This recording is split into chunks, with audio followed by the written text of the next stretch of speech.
Acorda, sucupira!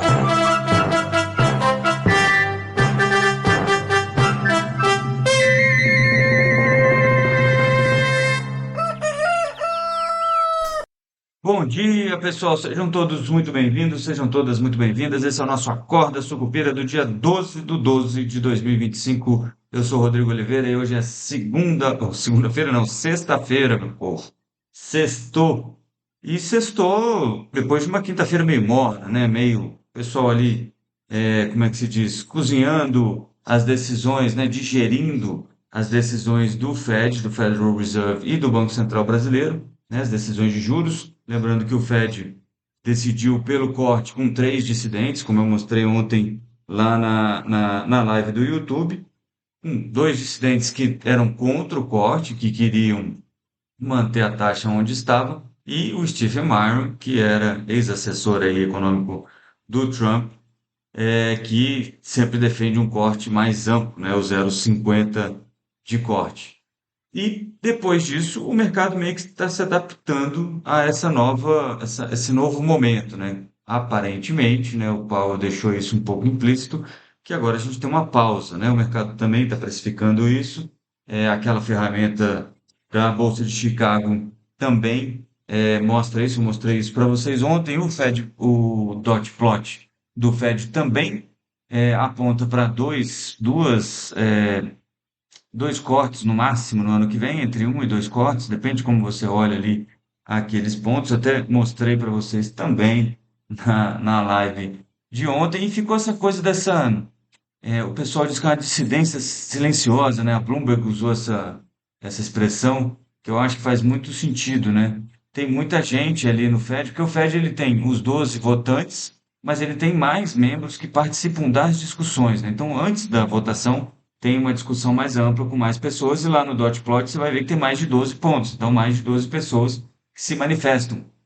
E aí você tinha ali, mesmo em 2025, quatro ou cinco pessoas que provavelmente não são votantes, né?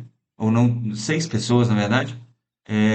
Não dá para a gente saber se esses dois que votaram pela manutenção do juro onde estava fazem parte desses seis, mais seis pessoas que eram contra o corte já em dezembro, né? Então, você tem uma dissidência maior no Fed, mas, né, esse diferencial de juro que a gente tem hoje, um juro mais barato nos Estados Unidos, em países desenvolvidos, e um juro ainda alto aqui, né? O Copom reforçou a ideia de que vai manter os juros altos por mais tempo, né? A discussão agora, né, já era discussão, né, mas ela ficou menos entre janeiro e março e mais para março e talvez até abril, mas muita gente dizendo que, olha, faz muita diferença agora, né, se você vai cortar em janeiro ou em março, porque no que diz respeito ao carry trade, continua vindo dinheiro de fora aqui para aproveitar esse juro alto, e ele vai continuar alto mesmo que você corte 50 pontos em março, né? Essa diferença continua sendo muito grande e muito favorável ao influxo, né? À recepção de dinheiro no Brasil para aproveitar o juro mais alto. E lá nos Estados Unidos, aí a dúvida é sobre, né, quem será o próximo presidente do Fed, o Kevin Hassett, que é o principal conselheiro, acho que é diretor, que chama presidente do Conselho Econômico do Trump, do governo americano, né? E muito alinhado ao Trump. E o provável nome, né? E muita gente tem medo que isso se transforme, então, em faça um mandato à frente do Fed que leve o Fed a cortar juros de maneira muito agressiva e acabe provocando um retorno aí da inflação, um retorno da aceleração da inflação nos meses para frente. Aí, lembrando que é lá em março, abril, que o novo indicado do Trump será empossado frente ao Fed. E aí essa dissidência que você está tendo lá dentro pode ficar ainda mais visível e mais difícil, né? O Jerome Powell, que é o atual presidente do Fed, é considerado muito ponderado e consegue circular bem entre essas ideias, né? Ele votou pelo corte, mas ele consegue, segundo, né, o pessoal mais próximo ali do Fed, aglutinar bem as ideias para não ter um Fed sempre dividido, né? A desvantagem de você ter bancos centrais em que as votações são divididas é que você coloca um item a mais aí de incerteza, né? Você não sabe muito bem qual grupo vai convencer qual grupo na reunião seguinte. Então, isso acaba trazendo incerteza e isso dificulta um pouco a ancoragem de expectativas aí da política fiscal. De qualquer maneira, apesar aqui no Brasil, apesar do tom, né, de ter mantido o tom duro, né, o Copom, muita gente ainda aposta em um corte em janeiro, né? Diz, olha, mesmo sem ter indicado que isso pode acontecer em janeiro,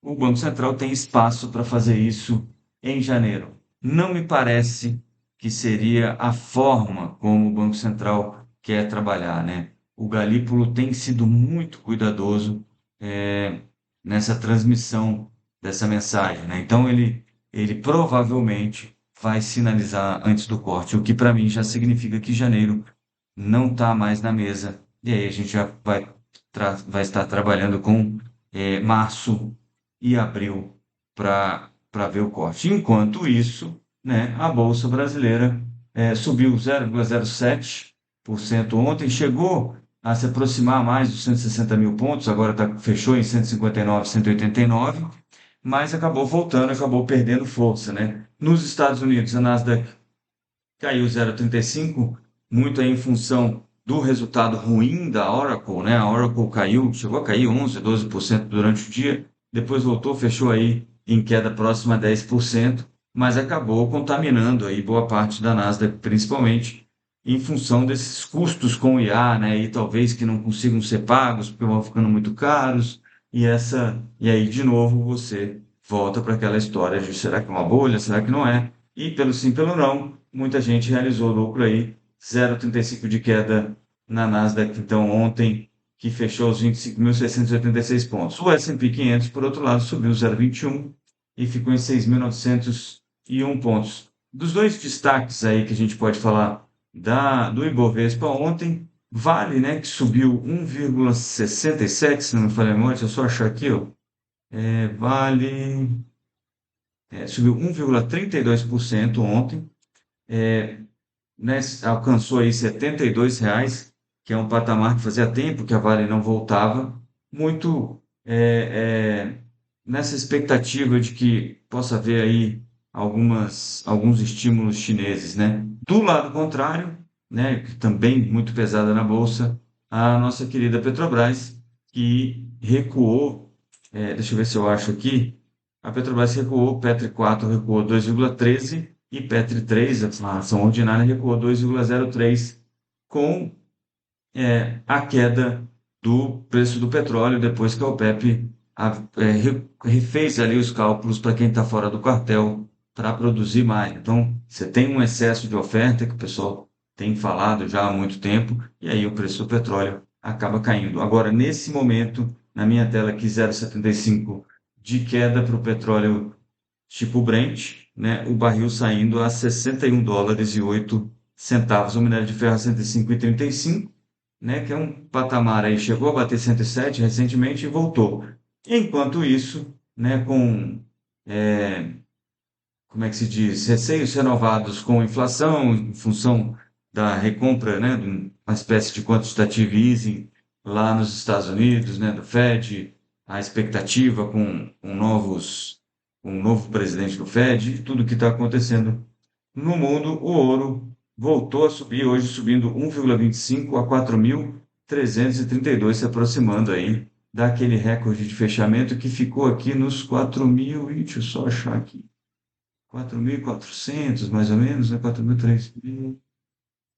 Está praticamente no nível recorde aí, 4.355 em 20 de outubro.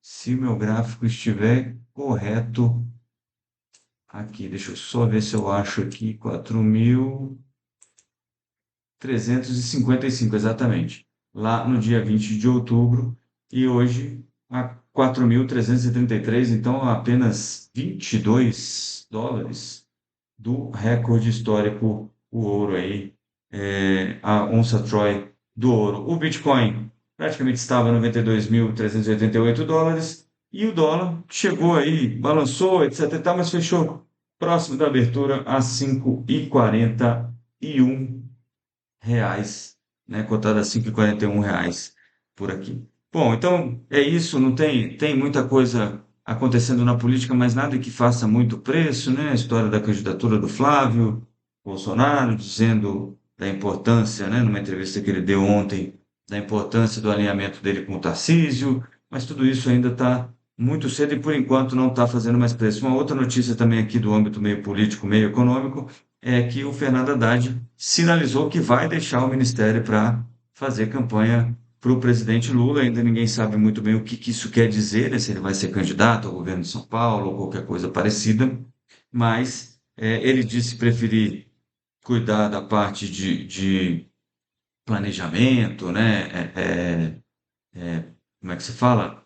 Da parte de estrutura, né, do que será o próximo mandato do governo Lula, mas ninguém sabe ainda. Diz que o Lula gostou da ideia, ele disse que falou com o Lula gostou da ideia e disse para ele decidir o que ele gostaria de fazer, que o que ele quisesse fazer seria muito bem-vindo, né? Então, estamos nesse patamar aí, as peças se movendo para um 2026 que vai começar já já, e aí sim a gente começa um ano em que a política vai ser extremamente importante para o mercado financeiro.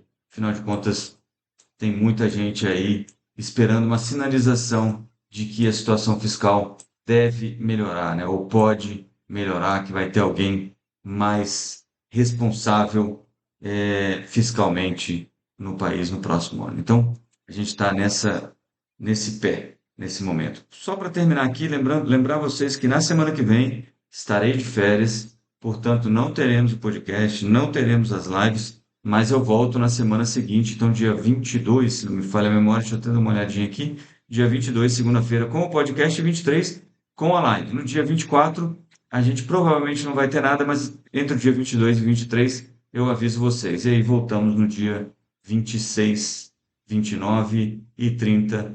E aí, feliz ano novo para todo mundo. E lá no dia 2 ou 5 de janeiro, aí começamos com tudo, é, o ano de 2026. Beleza? Então, quero desejar a todos. Ah, não, ainda não, né? A gente se vê antes do Natal. Então, por enquanto, só desejando um bom fim de semana para todos, bons negócios nessa sexta-feira, e a gente se vê lá no dia 22 de dezembro. Até lá, avante, Sucupira! Acorda, Sucupira!